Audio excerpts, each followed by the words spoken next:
छत्तीसगढ़ की सियासत में इन दिनों श्रेय की राजनीति ने ट्वीट वॉर का रूप ले लिया है। ट्विटर में कांग्रेस और भाजपा के बीच जंग इतनी बढ़ गई कि भाजपा की मर्यादा भी टूट रही है। 12 जातियों को जनजाति वर्ग में शामिल करने पर शुरू हुए श्रेय की राजनीति अब भाषा की मर्यादा तोड़ती हुई दिखाई दे रही है और भाजपा और कांग्रेस के ट्विटर हैंडल से एक दूसरे पर जमकर वार किए जा रहे हैं। सोशल मीडिया के आम बोलचाल में प्रयोग होने वाली भाषा को राजनीतिक दलों के ट्विटर हैंडल से जमकर इस्तेमाल किया जा रहा है, जिसमें बरनौल और बत्ती लगाने जैसी भाषा में कांग्रेस भाजपा के बीच जंग दिखाई दे रही है।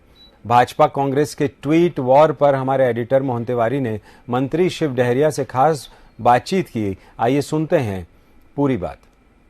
छत्तीसगढ़ की राजनीति इस समय इस बात को लेकर गर्म है कि 12 जनजातियों को जो मान्यता केंद्र द्वारा दी गई है उसका श्रेय किसे मिले। इस बात को लेकर ट्विटर में एक जंग चल रही है और ट्विटर की भाषा को लेकर भी सवाल उठ रहे हैं कि इस तरीके की भाषा का इस्तेमाल माननीयों के खिलाफ होना चाहिए कि नहीं। हमारे साथ मंत्री शिव डहरिया जी, उनसे बात करते हैं। जिस तरीके की आजकल भाषा शैली हो गई है राजनीति में, आपका क्या कहना है? कांग्रेस की तरफ से भी इस तरीके की गलतियां हो रही है, भाजपा से भी हो रही है? देखिए, बोलचाल में, भाषाओं में गड़बड़ी नहीं होनी चाहिए। जो शालीनता है वो रहनी चाहिए। जहाँ तक 12 जातियों के मात्रात्मक त्रुटि का सवाल है, उसमें त्रुटि करने का काम तो केंद्र सरकार ने ही किया था, राज्य सरकार ने नहीं किया था। और रमन सिंह जी के 15 साल के सरकार में मात्रात्मक त्रुटियों को सुधार के लिए उन्होंने कोई काम किया नहीं।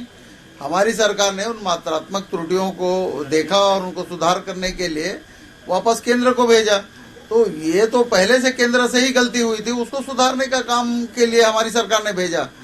तो निश्चित रूप से हमारी सरकार ने, जो हमारे गरीब लोग हैं, आदिवासी भाई हैं, उनको जो लाभ नहीं मिल रहा था उनको लाभ मिले, इसीलिए तो हम लोगों ने उनको प्रस्ताव भेजा था।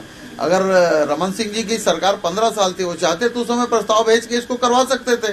केंद्र में भी उसी की सरकार थी, मोदी जी का, लेकिन उन्होंने नहीं किया।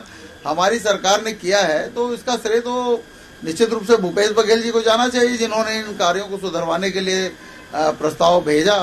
तो ये थे मंत्री शिव डहरिया, जो कि इस बात पर जोर देते हुए नजर आए कि जो भाषा की मर्यादा है वो नहीं टूटनी चाहिए और दोनों ओर से इस बात का ध्यान रखना चाहिए। कैमरामैन गणेश के साथ मोहन तिवारी, टीवी 24 रायपुर।